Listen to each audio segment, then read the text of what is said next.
The first energy drink dates back more than a half-century. Dr. Enuf launched in 1949. Now there are more than 100 brands, an industry now selling $50 billion of the stuff a year. They're popular on military bases, but some military leaders have questioned their safety based on data like this: the skyrocketing number of energy drink-related emergency room visits over recent years. But if you look at some of the reports, you see cases like this. 24-year-old guy who didn't feel well after drinking a can of energy drink, and 3 bottles of vodka. Because energy drinks are often co-consumed with other substances, it's hard to tease out the culprit. Same problem with population studies. Sure, adolescents drinking energy drinks are at risk of a wide range of negative outcomes, but energy drink consumers are also more likely to drink soda and have other unhealthy habits, more likely to binge drink, take diet pills, and engage in other risky behaviors. So the only way to tease out the energy drink component is to put it to the test. One of the concerns that has been raised by public health advocates in terms of potential negative effects is increased blood pressure. But have people chug a can of Red Bull, and 30 minutes later, no significant change in blood pressure. OK, but that was the little 8-ounce can. What about the 16-ounce big cans of Red Bull?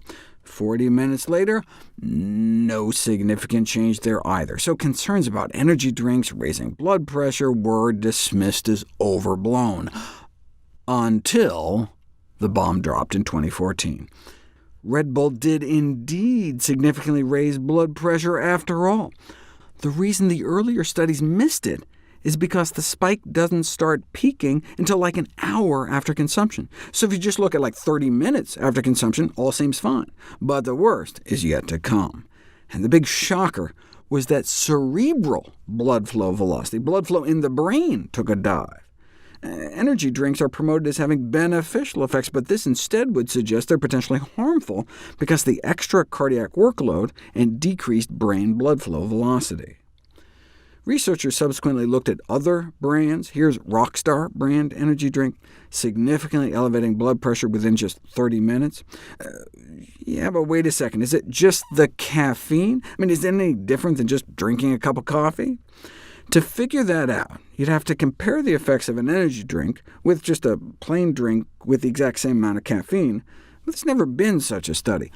Until now, a randomized, double-blind, controlled crossover study in which young healthy volunteers were randomized to drink 2 large cans of an energy drink or a controlled drink that had the sugar and the same amount of caffeine, but none of the other proprietary blend ingredients like taurine, carnitine, ginseng, guarana, all the other stuff they add.